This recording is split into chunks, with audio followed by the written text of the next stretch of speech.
Hello everyone, कैसे हैं आप सब। एक बार पुनः शिव कोचिंग क्लासेस पर स्वागत है। उम्मीद करता हूं आप सब अच्छे होंगे, मस्त होंगे, बेहतर होंगे, आपकी पढ़ाई बेहतर चल रही होगी। क्लास 11th केमिस्ट्री में आपका चैप्टर 3 चल रहा है, जिसमें आज हम बात करेंगे बच्चों वृत्तीय गति के बारे में, एक समान वृत्तीय गति के बारे में, आवर्तकाल, आवृत्ति, कोणीय विस्थापन, कोणीय त्वरण, कोणीय वेग, ये क्या चीज़ है पूरा कंप्लीट सीखेंगे। इसके बाद 2-3 थ्योरम है इस चैप्टर में, बाकी फिर लास्ट हो जाएगा बच्चों। तो उन थ्योरमों को फिर आपको समझना है, लेकिन आज जब बेसिक चीज़ आप सीखे रहेंगे तो फिर वो थ्योरम भी आपको समझ में आएगा। तो चलिए शुरू करते हैं। सबसे पहले बात करते हैं वृत्तीय गति। वृत्तीय गति होता क्या है, जैसे मान लीजिए कोई वस्तु है, किसी वृत्त के परिधि पर चक्कर लगाए तो आपका वृत्तीय गति कहलाता है। कोई भी वस्तु हो सकता है बच्चों। जैसे मैं यहाँ पे एक एग्जाम्पल के तौर पे समझाना चाहता हूँ कि हमारा एक पृथ्वी यहाँ पर है भाई, पृथ्वी है ये हमारा, और पृथ्वी के चारों ओर जो ग्रह हैं वो क्या करते हैं, एक निश्चित कक्षा में चारों वृत्ताकार मार्ग में चक्कर लगाते हैं।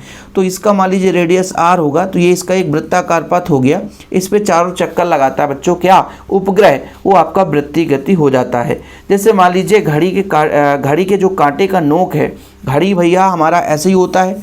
यहाँ पर एक मान लीजिए सुई लगा है, सुई का नोक है, सुई का नोक पूरा घूम जाएगा तो आपका एक वृत्तीय गति कहला जाएगा। तो जब कोई वस्तु वृत्तीय मार्ग में अर्थात वृत्त की परिधि पर गति करता है तो उसके इस गति को वृत्तीय गति कहते हैं। अब ये ऐसे परिभाषा हैं जिसे आप एक बार पढ़ लोगे तो याद हो जाएगा, इसलिए इन चीज़ों पर हमें ज़्यादा टाइम वेस्ट नहीं करना है बच्चों, ठीक है।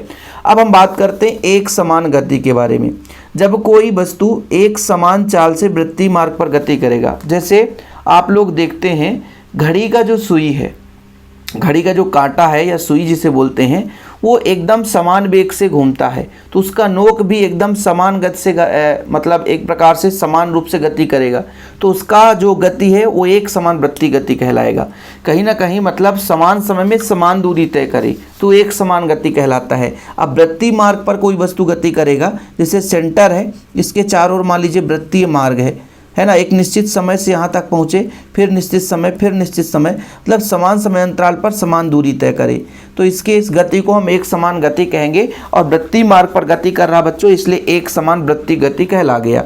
अब जैसे मान लीजिए घड़ी है, इसका सुई है, इसका नोक जो है फिक्स 5 सेकंड में यहाँ पर पहुँचेगा, फिर अगले 5 सेकंड में यहाँ पर पहुँचेगा, फिर 5 सेकंड में यहाँ पर पहुँचेगा, फिर 5 सेकंड, मतलब समान समय में समान दूरी तय करता है, तो इसके इस गति को एक समान वृत्तीय गति कहते हैं।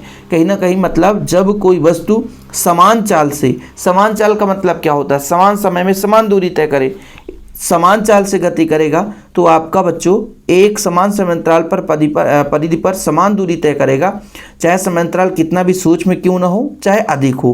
कहने का मतलब चाहे आपका मिनट का सुई हो, चाहे आपके 1 घंटे वाला सुई हो, चाहे वो आपका सेकेंड वाला सुई हो, 3 सुई होते हैं ना, समय का अंतराल कितना भी हो, लेकिन समान समय अंतराल पर समान दूरी तय कर रहा है तो उस वस्तु को हम बोलेंगे एक समान वृत्तीय गति।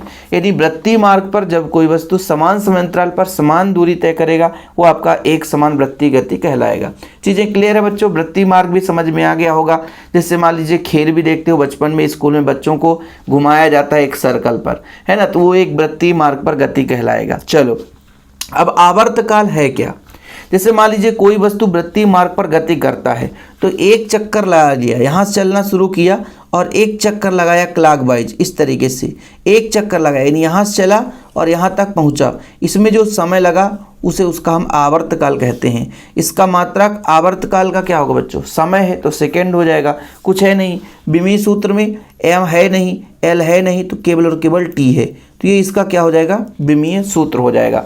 तो आवर्तकाल का मतलब है वृत्तीय गति करने वाली वस्तु को वृत्तीय पथ पर एक पूर्ण चक्कर लगाने में जो समय लग जाता है, यानी एक बार घूमने में जो समय लगा, उसे उसका आवर्तकाल कहते हैं बच्चों। बहुत सिंपल है, ज़्यादा हमें सोचना है ही नहीं है, इन चीज़ों को 1 मिनट में याद करना है, ठीक है बच्चों। यदि आपको यहाँ समय लग जाएगा तो फिर थ्योरम में तो और ज़्यादा समय लगेगा। आवृत्ति क्या कहलाता है, तो आवर्तकाल तो क्लियर हुआ, आवृत्ति उसका अपोजिट होता है। आवर्त और आवृत्ति, एक आवर्तकाल और आवृत्ति एक दूसरे के व्युत्क्रम होते हैं बच्चों, एक दूसरे के व्युत्क्रम होते हैं। यदि आवृत्ति की बात करेंगे तो आपका हो जाएगा 1/t हो जाएगा। तो आवृत्ति और आवर्तकाल एक दूसरे के व्युत्क्रम है। इसकी परिभाषा देखें, वृत्तीय वृत्तीय गति करने वाली वस्तु प्रति एकांक समय में जितनी परिक्रमा पूर्ण कर लेती है उसे उसका आवृत्ति कहते हैं। मतलब इकाई समय में जितना वो चक्कर लगाता है उसकी संख्या आवृत्ति कहलाती है। इसका मात्रक होता है हर्ट्ज। और चूंकि मैंने बता ही दिया कि आवृत्ति और आवर्तकाल एक दूसरे के व्युत्क्रम होते हैं, तो कभी यदि ऑब्जेक्टिव में क्वेश्चन पूछ दे तो बनना चाहिए। अब बात करते हैं मुद्दे की, कोणीय विस्थापन की। कोणीय विस्थापन कैसे होगा? अब ये सब एक वृत्तीय गति के ही बारे में चर्चा चलेगा। पूरा चैप्टर ही अभी वृत्तीय गति है, आगे जो भी है, ठीक है। जैसे मैं कहता हूँ एक वृत्तीय मार्ग बना दिया, ठीक है बच्चों, और यहाँ पर सेंटर है। कोई वस्तु यहाँ से शुरू P बिंदु से गति करना शुरू करता है, ठीक है, और एक निश्चित समयांतराल पर वृत्तीय मार्ग पर केंद्र से जितने कोण घूम जाएगा, एक निश्चित समयांतराल डेल्टी समय पर जितना कोण घूम जाएगा बच्चों, वो उसका क्या कहलाएगा? P से Q तक पहुंचा, उसका कोणीय विस्थापन कहलाएगा। मतलब कोणीय विस्थापन होगा एक निश्चित समय अंतराल पर जितना कोण में विस्थापन होगा वो उसका कोणीय विस्थापन कहलाएगा। यानी वृत्तीय गति करने वाली कोई वस्तु है बच्चों, कोई वस्तु मैंने बताया कि यहाँ पर बिंदु P पर है, डेल्टी समय पर एक निश्चित समय अंतराल पर वृत्तीय मार्ग में गति करते हुए केंद्र पर जितना कोण घूम जाती है वो उसका क्या कहलाएगा बच्चों? कोणीय विस्थापन कहलाएगा। क्या कहलाएगा? कोणीय विस्थापन कहलाएगा। एक एक पॉइंट आप लोग तैयार करते चलना, ठीक है। कोणीय विस्थापन चीज़ें क्लियर हो गया। चलो यहाँ पर आप देख लो भाई, वृत्तीय गति करने वाली कोई वस्तु, ठीक है, वृत्तीय गति करने वाली कोई वस्तु एक निश्चित समयांतराल पर वृत्तीय मार्ग के केंद्र पर जितने कोण घूम जाती है उसे उस वस्तु का हम कोणीय विस्थापन कहते हैं।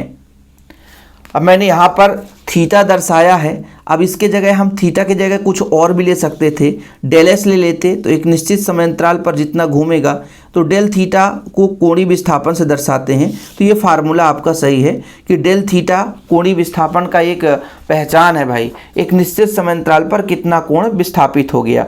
अब देखो बच्चों, ये डेल थीटा बराबर del s upon del r जानते हो क्यों है? क्योंकि कोण बराबर होता है चाप बटे त्रिज्या, ठीक है। ये तो मैं समझा रहा था कि कोणीय विस्थापन एक निश्चित समय में कितना कोण घूम गया वो उसका कोणीय विस्थापन है। लेकिन कोण का फार्मूला क्या होता है?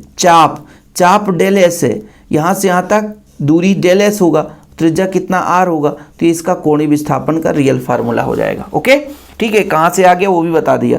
कोण बराबर होता है चाप बटे त्रिज्या और मात्रक होता है बच्चों रेडियन। इसका विमीय सूत्र कुछ होगा नहीं, प्रकृति जो है सदिश राशि है कोणीय विस्थापन का। क्या? कोणीय विस्थापन का। अब बच्चों कोणीय वेग के बारे में बात करेंगे कि भाई कोणीय वेग का मतलब है एक निश्चित समयांतराल में कितना कोणीय विस्थापन होता है। देखो भाई, वेग का फार्मूला होता है विस्थापन बटे समयांतराल, ठीक है। वेग का फार्मूला होता है कोणीय वेग ओमेगा है, एक निश्चित समय पर कितना कोण में विस्थापन हुआ डेल थीटा, तो ये आपका कोणीय विस्थापन हो गया। इसको मैं थोड़ा सा उल्टा बता दिया था, क्षमा प्रार्थी हूँ। यहाँ पे जो है ना, ये सही है बच्चों कि कोण बराबर होता है चाप बटे त्रिज्या। अब मैं इसकी परिभाषा ऐसे दे दी थी कि एक निश्चित समयांतराल पर कितना कोण में विस्थापन हुआ वही कोणीय विस्थापन हो जाएगा, वो उल्टा हो गया था, है ना। तो यहाँ पर एक निश्चित समयांतराल पर जितना कोण में परिवर्तन होगा वो उसका कोणीय वेग कहलाएगा, क्योंकि विस्थापन बटे समय, इसमें सीधा लॉजिक है कि वेग का फार्मूला होता है विस्थापन, ठीक है, विस्थापन बच्चों, और समय विस्थापन बटे समय। तो समय आपका डेल टी है, कोण आपका डेल थीटा है, तो यहाँ पर कोणीय वेग हो जाएगा del theta upon del t. समय के साथ कोणीय विस्थापन में परिवर्तन की दर को, ठीक है भाई, ये कोणीय विस्थापन अलग है, कोणीय वेग अलग है। कोणीय विस्थापन क्या है? वृत्तीय गति करने वाली कोई वस्तु दिए गए समयांतराल में वृत्तीय मार्ग के केंद्र पर जितने कोण घूम जाती है, जितने कोण घूम जाती है उसे उसका हम कोणीय विस्थापन कहते हैं। कोण में कितना घुमा हुआ। लेकिन यहाँ पर क्या है? समय के साथ कोणीय विस्थापन में परिवर्तन की दर को हम कोणीय वेग कहते हैं, ठीक है बच्चों। ये फार्मूला है, आप लोग इसे याद कर लेना, ओमेगा बराबर del theta upon del t. यदि अत्यंत सूक्ष्म समय हो तो लिमिट लगाएंगे, डेल टी का मान अत्यंत सूक्ष्म हो del theta upon del t, जिसे हम d theta upon d t के नाम से भी जानते हैं, ठीक है। याद रखना बच्चों, इसका मात्रक हो जाएगा विस्थापन का है आपका, कोणीय विस्थापन का है रेडियन और समय का सेकंड, तो रेडियन प्रति सेकंड, रेडियन प्रति सेकंड, रेडियन प्रति सेकंड, ठीक है बच्चों, सदिश राशि है, ठीक। याद रखना बहुत ज़रूरी है, बहुत इंपॉर्टेंट है बच्चों। इसके बाद आपका आ जाता है कोणीय वेग, कोणीय वेग हो गया, सॉरी, कोणीय त्वरण। काम का चीज है। कोणीय त्वरण क्या होता है? समय के साथ अब कोणीय वेग में परिवर्तन की दर को। भाई कोणीय वेग क्या था? समय के साथ कोणीय विस्थापन में परिवर्तन की दर को हम कोणीय वेग कहते हैं। कोणीय वेग क्या पढ़ा आपने? इसके पहले कोणीय वेग में आपने क्या पढ़ा? देखो भाई, समय के साथ कोणीय विस्थापन में परिवर्तन की दर को, समय के साथ कोणीय विस्थापन में कितना बदला हुआ? कोणीय वेग कहलाया। अब समय के साथ कोणीय वेग में कितना परिवर्तन हुआ? कोणीय त्वरण कहलाएगा। ठीक है, थोड़ा थोड़ा एक दूसरे से रिलेट होते हैं। कोणीय त्वरण क्या है? समय के साथ कोणीय वेग में कितना परिवर्तन हो रहा? कोणीय त्वरण कहलाता है। यानी कोणीय त्वरण बराबर कोणीय वेग में परिवर्तन बटे समय अंतराल। ठीक है बच्चों, इसको हम अल्फा से रिप्रेजेंट करते हैं। अल्फा से रिप्रेजेंट करते हैं बच्चों, अल्फा से। यानी समय हमारा डेल टी है, इसके साथ कोणीय वेग यानी ओमेगा में कितना परिवर्तन हुआ। वही जब हम लिमिट लगाएंगे अत्यंत सूक्ष्म समय के लिए, मान लीजिए समय बहुत कम है, तात्क्षणिक समय की बात करते हैं, तो del omega upon del t, जिसे हम कह देंगे बच्चों d omega upon d t. और ओमेगा का मान आपने पढ़ा है क्या? D theta upon d t. तो इसका हो जाता है बच्चों अल्फा बराबर d square theta upon d t square, ये हो जाता है। ठीक है, ये चीज़ आपको आगे ज़रूरत पड़ेगा, इसलिए मैं बता दिया। बाकी एग्जाम में तो 1-2 नंबर में कभी कभी पूछ दिए जाते हैं कि भाई अल्फा बराबर हो गया डेल ओमेगा बटे डेल टी। तात्क्षणिक के लिए, विशेष समय के लिए ये फार्मूला होता है, जिसका हो जाता है D omega upon d T. किंतु ओमेगा का मान D theta upon d T है, वैल्यू पुट कर दिया, वही चीज़ आगे जो मैंने बताया।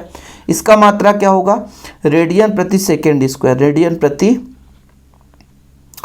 ठीक है भाई, सेकेंड स्क्वायर हो जाएगा। ठीक, उम्मीद करता हूँ ये चीज़ क्लियर हो गया हो। ये भी सदिश राशि है। अच्छा, एक फार्मूला और लास्ट में आप पढ़ते जाओ, है ना, हो सकता है आप लोगों को पता हो कि भाई ये आपका 2 पाई अपान टी, ओमेगा बराबर कोणीय वेग और आवर्तकाल में संबंध, ओमेगा बराबर होता है 2 पाई अपान टी। 2 पाई मतलब पूरा कोण घूम जाए, है ना भाई, याद रखना। ओमेगा बराबर 2 पाई अपान टी, इकाई समय में वस्तु 2 पाई अपान टी रेडियन कोण घूम जाएगी, तो इस प्रकार ओमेगा बराबर 2 पाई अपान टी होगा। देखो, गति करने वाली मतलब वस्तु जो है, एक चक्कर में टी समय लगता है और पूरा चक्कर कितना कोण घूमता है? 2 पाई। भाई टी समय में 2 पाई घूमता है। कितना सिंपल है। ये आपको लगेगा थोड़ा सा कठिन है, लेकिन बहुत सरल है बच्चों। बोला ये गया है, थोड़ा समझो, यहाँ पर आप समझ लो। टी समय में 2 पाई घूमता है, तो 1 सेकेंड में 2 पाई अपान टी। ठीक है, तो वही चीज़ तो है, ओमेगा बराबर 2 पाई अपान टी। यानी कितना आपका कोणीय वेग है, तो पूरा का पूरा यहाँ से निकल कर आ जाता है। ठीक, तो ओमेगा बराबर 2 पाई अपान टी कभी कभार ऑब्जेक्टिव में क्वेश्चन पूछ दिए जाते हैं, फिर आपको दिक्कत होगी ना। बाकी यहाँ पर ये टॉपिक से क्वेश्चन 1-2 नंबर में पूछे जाते हैं, और ज़्यादा है कुछ नहीं यार, है ना, इसमें कुछ है ही नहीं है।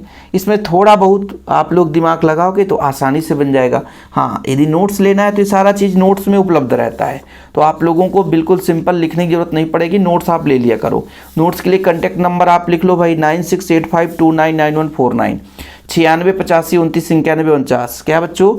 9685299149 मेरा पर्सनल नंबर है। इस नंबर पर आप कांटेक्ट करके नोट्स ले सकते हैं। ओके, फिलहाल अभी के लिए इतना ही। जय हिंद, वंदे मातरम।